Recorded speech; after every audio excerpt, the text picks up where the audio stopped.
You're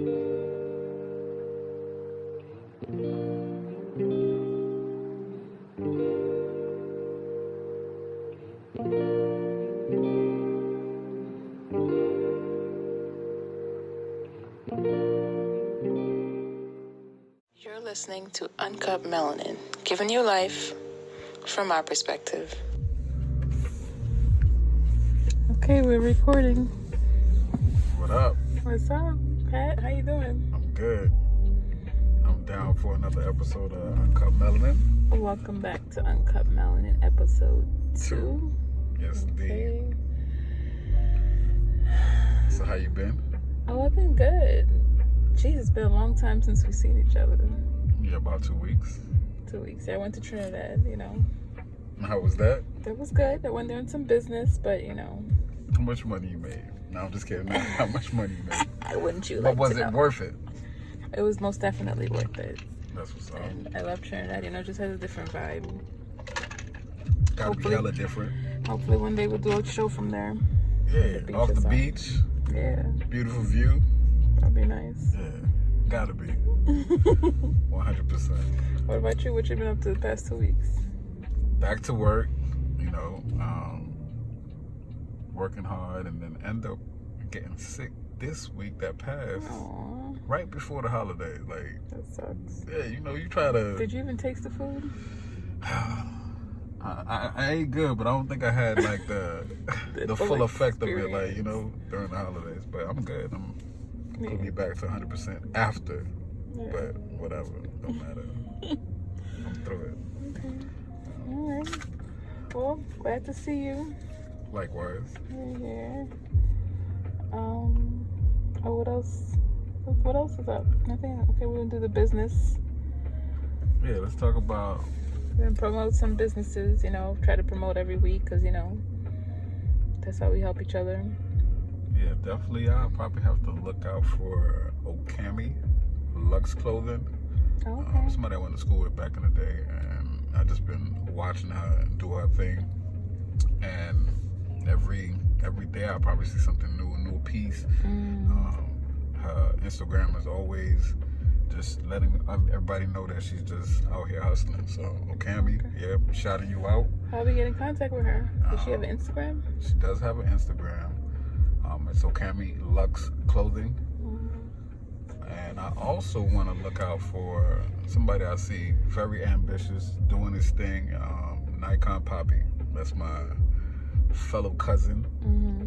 Doing his big things in Georgia with his photography, and All right. he's doing big things. I like to shout him out for sure. Doing what he do. That's what's up. I got 2 shout outs myself.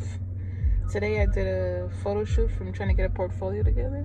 Right. How was that? It was very interesting. It's the first time that I ever did anything like editorial work, like real high fashion work. So it was a lot of fun. It was very tiring, but I work with 2 amazing people. Shaz, she's at Shaz Unlimited on Instagram, my makeup artist. Phenomenal. Yeah. I love photos, so that's my thing. She has worked with Aaliyah. She's worked with Rick Ross. She works with a lot of big names. Yeah. Paris Hilton. She works with a lot of big names. And she's excellent at what she does. So check her out. If you guys need a professional makeup artist, hit up at Shaz Unlimited on Instagram. And the photographer who I just met today, he was a makeup artist for many years. Him and Shaz worked together. But now he's a photographer, and he's at Mac Photo Image. MACPHOTO Image. So you tired though? I am tired. It was like from 10 o'clock. I thought it was going to be like 2 hours. Nah, it's hard work to be beautiful. You gotta, it's always the cringing type of time constricting type of thing. Bring the energy. I'm like, yo, it's not me. Like, I'm just a chill person. But, I could serve face, you know what I'm saying? I got that whole Tyra Banks thing down. So that's what's up. It was good. But I am exhausted, and I had to take care of the kids, Okay, that's what's up. So yeah, those are our businesses of the week. Hit them up. We'll link them down in the description In box. the bio, for sure. You know. Check them out. See what they doing. Yeah. So what's the topic of the week? Topic of the week is men and women energy, and just everything surrounding the attraction that comes with what women perceive from men and vice versa, right? Yeah. What are like one of the, or a couple of things that you intentionally look at a man and be like, yo, that's what I like? Or, you know, I think with I mean, I don't know, correct me if I'm wrong, but I think with women, we do have that initial, like, you'd have to be attracted to the person, but it doesn't necessarily have to.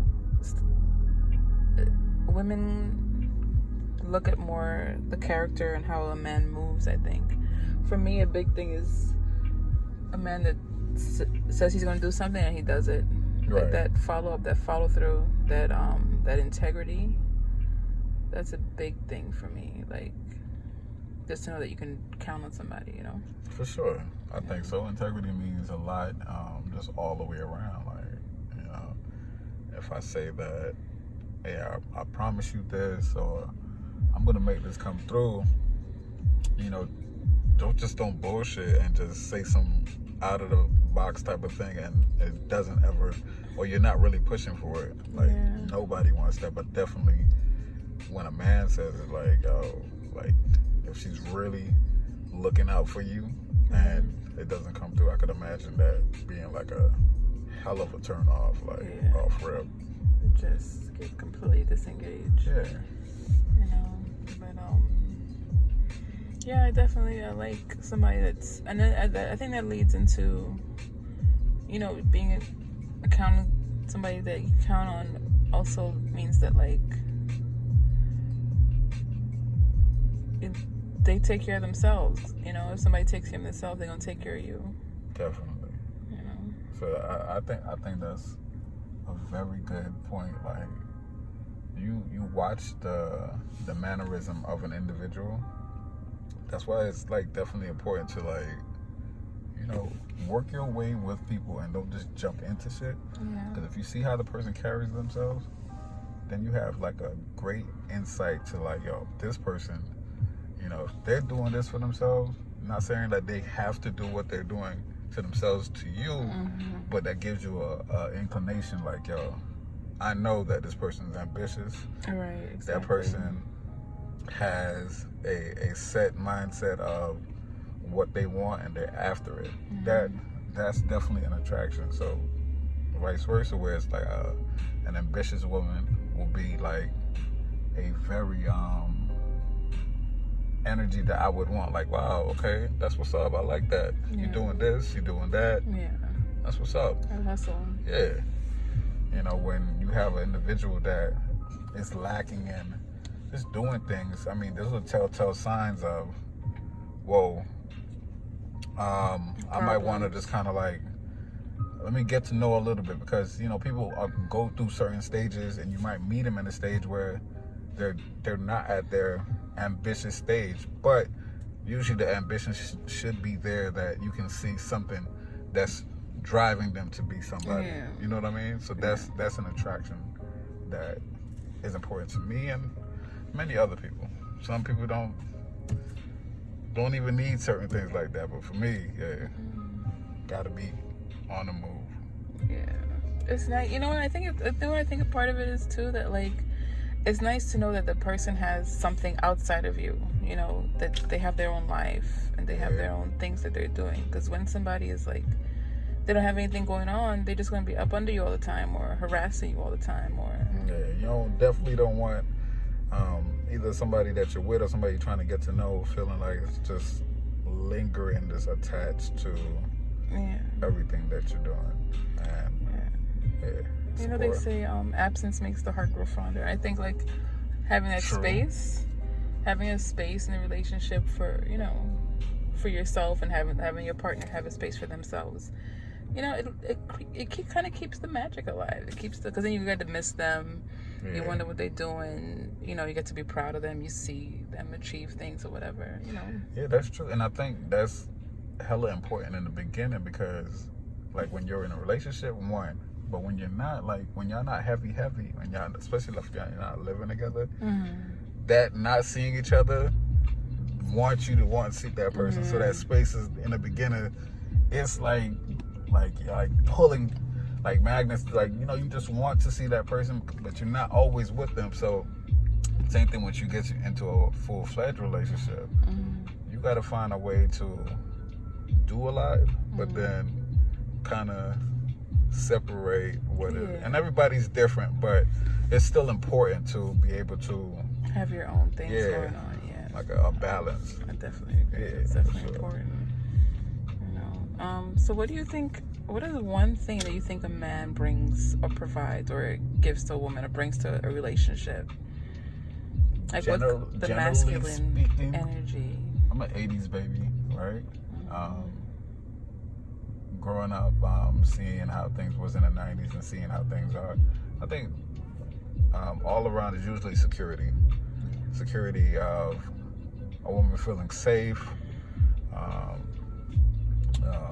Just in any type of relationship where, not necessarily men, you know, it's just 2019, but just that security with somebody is important. But when we're just talking about men in general, yes, they have that security when they're around a man. You know, one of the best feelings to me is that feeling of knowing when you're with somebody, you know they got you and you got, like, and it doesn't always happen like that with everyone, but there's been a few relationships where it's like, without a doubt, I know this person has my best interest, right. You know, and they're gonna look out and they're gonna take care of me, like, right. So much so, like, he wouldn't even let me walk on the outside, on the sidewalk. Like, he would always make sure that I walk on the inside. And I know it seems something small, but it's just like he goes consistent with it, right? And I think for me, it was a learning process. Like, in my mind, sometimes I used to think like, oh, just because I'm a man, it's supposed to be they feel protected. Nah, you definitely, even through all the ups and downs that I've been through, you definitely have to put in the effort to prove to them. And I think it's both ways. You have to prove to that person that you're this person. You have to provide that type of protection. You have to show them that, hey, whenever they're down, you're going to be there to pull them up, give them something to laugh about, or, you know, do the extra leg to get whatever has to be done.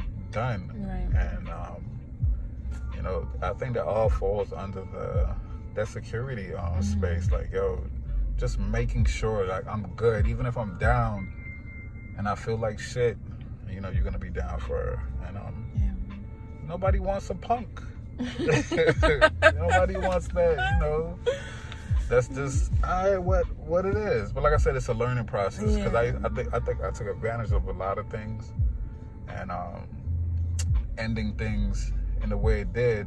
I reflect on it, and I could have done more for certain things, and being like a man, you know. But you know, not seeing the figures those things that I needed to see. It was a learning process, so, you know, but definitely you have to be there for that individual, you know, and if you're not there yet, you have to start showing bits and pieces that they can rely on you. Relying on somebody is important, so. Yeah, and I think, like, on the flip side, like, if men secure, then women nurture. And for me, under the umbrella of being nurturers, we are the ones that would, you know, it doesn't necessarily mean that you're cooking and cleaning and doing all those, like, what they supposedly wifely duties or, you know, womanly duties. It just means that you're providing a space so at the end of the day, a man has a place of peace to meet. You should be his peace. And I think under the nurturers, we provide peace. We're emotional, you know. We provide sensuality. You know, we provide a space for men to be vulnerable, and because a man is out there doing everything he has to do to provide, or and then I guess the woman too, she's out there doing what she has to do for herself, and at the end of the day, I don't think men really, it's only in their personal, I think those romantic relationships that I see that men really tend to open up. See, that's the thing, like, on the deep level. Where like most men don't want to be vulnerable, like, so they don't open up. And okay, I think in this era, being that everybody wants the now and the openness to be, so I think vulnerability for men is now more of a thing. But back in the day, like, no, that was the bravado, like, yo, I'ma just I'm gonna keep my cool, I'm not gonna show my emotions. And he ended up like beating her or cheating on her, or she ended up cheating on him. Like, I think if you actually definitely open up to certain things, and I'm saying certain because if it's not a serious relationship, I guess you have some things that you can just keep to yourself. But I think once you start really pushing to want to get really involved with an individual, you have to open up. Because if you don't, then there's just things that's left that's never said, and you get to a point where it's like the communication is not to the highest peak that the push for real communication. So opening up, and those are the things that you want, that type of energy from individuals to really push. So men have to step their game up when they really pushing for somebody. You know what I mean? Because women are already mostly ready to open up most of the time, unless they have like some emotional problems doing with circumstances. But most women, definitely more emotional, and I mean, and we should be, because we're the nurturers and we're the ones that's going to teach. Women set the culture, I think, and just men provide a space for it, generally speaking, so I think, we should be more emotional, because our emotions are what guide us, and emotion also provides us intuition to give men advice and to, The weird thing about me is, like, for me, I like a little sarcasm type of sense of humor type of person. That thing is like, it's dope to me. Like, I don't know if that is anybody else out there, but it's kind of like, I want somebody with a sense of humor, a little bit of sprinkle of sarcasm. I think that brings a little bit or a lot of that relaxed, because if you could laugh with somebody, and they could be a little tough around the edges, it sharpens up certain things that you need to and humor also, like, humor shows intelligence, because you have to be super smart to be funny. True. You got to balance that certain things out that bring an edge. That, like, I was just listening to the shit that Dave Chappelle said, like, for him to be where he's at, his sense of humor is out there and it's funny, and nobody's not going to be as funny as him. Do I love Dave Chappelle? Right. Crazy the things he says. But, yeah. Okay. So, what else do you have? I took some notes on the differences between masculine energy and feminine energy. Right. So I have, the feminine energy, and this is all stuff I found online just by Googling, so unfortunately I did not save the link. But you can Google yourself and find out. Just Google feminine energy and masculine energy. So feminine energy, we have that this provides sexuality, sensuality, vulnerability, creativity, and also feelings. And which is pretty much what we talked about. Masculine energy is analytical, impatient, assertive, logical. I can relate to that. Men are hunters. They like to pursue and they like to chase. Yeah. So... and I think that's the problem with certain men, because once they start going into the route of a relationship, they feel like they're gonna lose something if they don't have that feeling of chase. And it could be 2, 3 years, 10 years, but a lot of them just never have that. I want to pull away from the chase. The chase is something that can't be quenched for some people.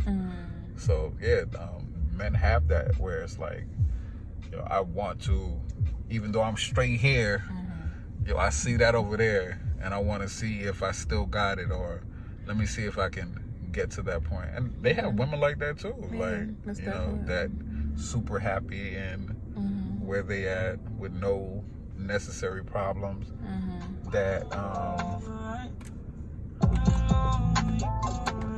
no problems that with you would think that would take them away from their relationship, but they still do what they have to do to pursue the chase. Yeah, and I think a woman, for me, I mean, this is just my personal, I guess, preference or view, but I think like a woman that's in tune with her feminine energy and that is relaxed and is embodying feminine energy would naturally provide a chase, because a chase is what a man does. A woman won't chase a man, and so it's an art to learn how to be sensual in long-term relationships and try to keep things spicy.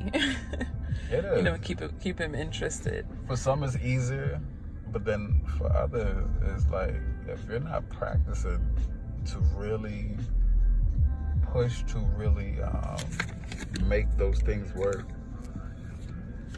you get to a point where it's gonna be harder to get to that point where so it is a practice. You have to be at it consistently to make anything work. And when it comes to men and women, you gotta be supreme for it to be the truth. Yeah, I think so. I mean, see, we were a little bit more organized this week, guys. Let me know what y'all think. We're gonna move on to current events. What's going on in the news, or anything that we've been talking about with each other this week. One thing I wanted to bring up. What's that? T.I. Oh, the hymen check. Oh my gosh. Yeah. I seen him recently, he didn't necessarily mean it the way he was saying. He was more of a joking. Yeah, and he apologized or whatever on the Red Table Talk. Right. The damage was already done for her. Yeah. I mean, it's so antiquated to base the value of a woman of whether or not she's had sex. Yeah.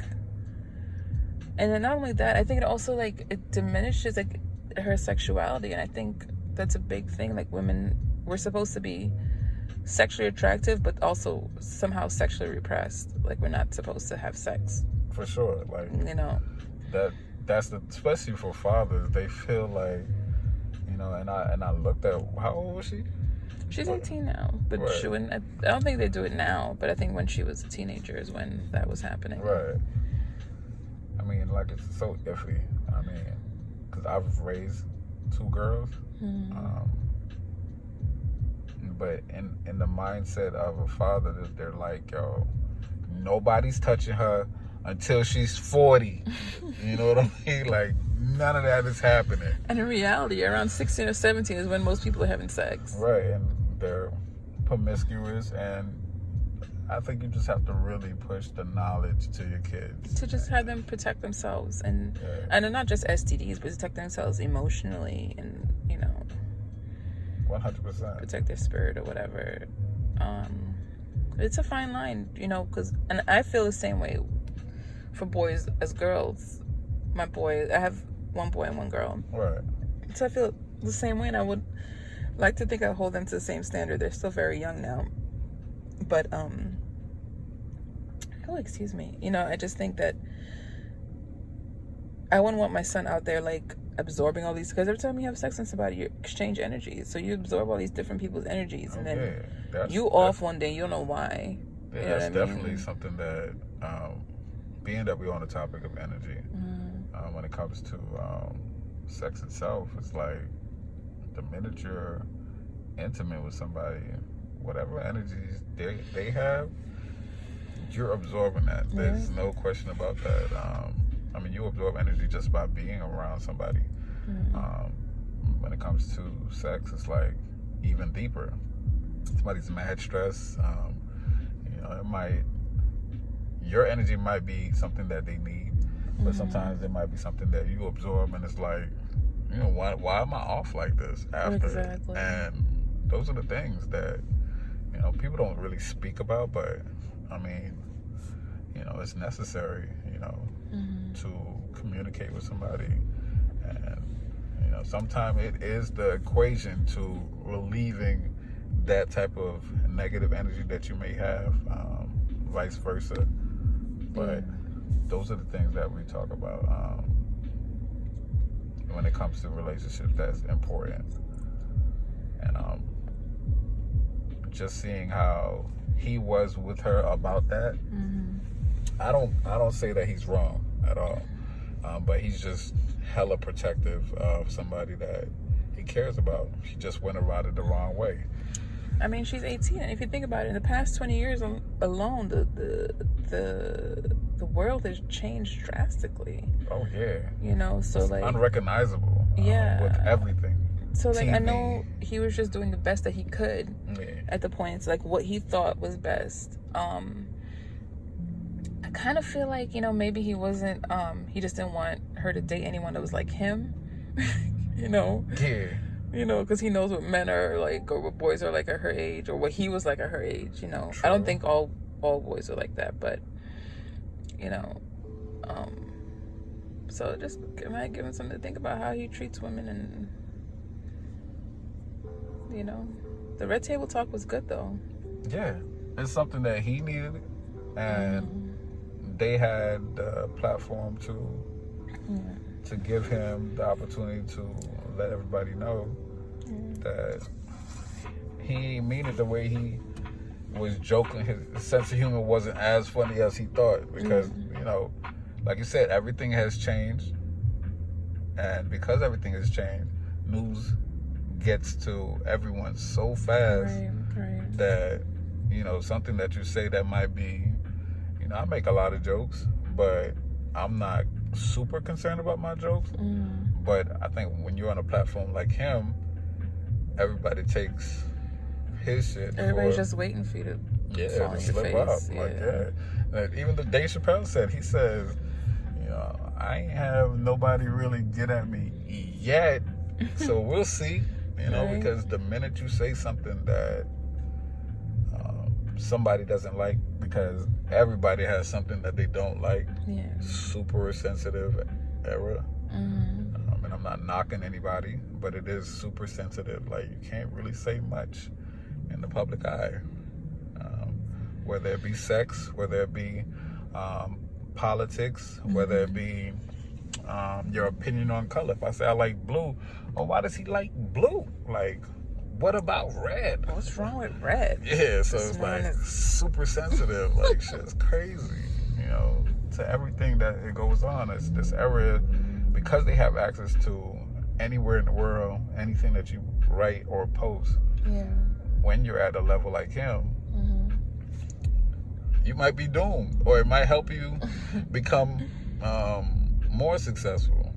So it's like that flip of the coin. So for real talk. I don't know, anything else going on in the news we wanted to talk about? Remember that woman that got locked up? I don't know the precise. We're not trying to get precise information anyway, but the topic was she wanted her son to go to a particular school, and they got her. So she lied about the information about the address. And so I think he was in probably middle school. And when they found out, they locked her up for that, right? Immediately, like that shit was like quick about it. Like, she was doing a couple of years for that. And then you have these celebrities, high profile universities, bribing. Taking bribes. Yeah. And from what it looks like to me, they about to get like a tap on the yeah, she didn't get nothing. They got like a fine or something. I mean, to me, it's similar. I mean, I know the white lady, the story that we're talking about. I don't remember her name. Yeah. I think she was in Married to Medicine. I don't know what she was in, but Full House, wasn't the one? Oh yeah, the one from Full House. Full House, yeah. Yeah, Becky. Becky. I forgot what I was gonna say now. What were you just saying? Yeah, about her charges. Oh yeah, so I was thinking, I know she was in university, but I feel like with the address, the woman that was arrested, which is a ridiculous thing, it's basically like what redlining was back in the day, where, and it still exists today, where all the poorer neighborhoods tend to have poorer schools because they don't, taxes aren't as much. So the schools that have the better education, the schools that have more funding, and they're able to have more resources, provide more resources to the students, are in richer areas. And for poor people, most of whom are black and brown people, are we get stuck in this thing and there's no recourse. I know in Broward County we have some things, either there's a lottery and stuff, but how many people actually get placements that they wanted? And and even if they could have them going to another district, go to school in another district, it's like logistics come into play, because then you have to get them back and forth, and it's a whole. So that woman was really sacrificing to send her child to a good school, and I can't believe they give her, like, she got like a few years. Yeah, I don't think that was something about. It wasn't something that she should have got locked up for. Maybe they had a conversation about why these rules are set or whatever, but to lock her up, like, these celebrities definitely about to just get a slap on the wrist, and yes, color comes into play, because I don't think they would have pushed away like anybody else the way. Yeah. You know what I mean? They handle her. If it was a white woman, they would have handled her different. That woman would not have gone to jail. Nah, no way. And I mean, say what you want, but call a thing a thing. This shit is racist. It was messed up that woman had to go through that, and now her child not only is not going to the school, but also doesn't have their mother. It's just a sad situation. Yeah, it's sick. Yeah. And the system is jacked up anyway. Like, you look at just the factors of people getting locked up, and like, depending on the region and depending on the color, like, you'll look at the ratios of like who gets locked up for this and how much time they get for this, and it probably be the exact same charges, but because of color or location, you're fucked. Exactly. You know what I mean? Yeah, you're absolutely right. This is something that I guess this is American culture when it comes to it, and to think about it is sick. And I know all the things that comes with that because of our history, but just because we're on this topic and bringing up current events, that was one of the things I wanted to bring up, because I was like, yo, like, how did this lady get locked up? And they're just giving these people like regular charges that slap on the wrist. Yeah, because you got money. Like, for real. You know what I mean? I understand a lot of it works through money process, because money and white privilege. Yeah, for sure. So yeah. Anything else you wanted to talk about? I don't know, we're just about at 33 minutes. We did pretty good today. We're organized. We got a lot of information in. Y'all let us know if it was too much, if you understood it, if there's any topics y'all want us to maybe talk about. Yeah, leave it in the comments. Subscribe, share, like. Definitely. We try to put out some more substance, some more. Before I go to Dallas. Yeah, Dallas is definitely going to be a trip that be a different environment. It ain't gonna be like Trinidad for sure. It's gonna be cold. Yeah, definitely. Even with the conversations from like episode 1, right?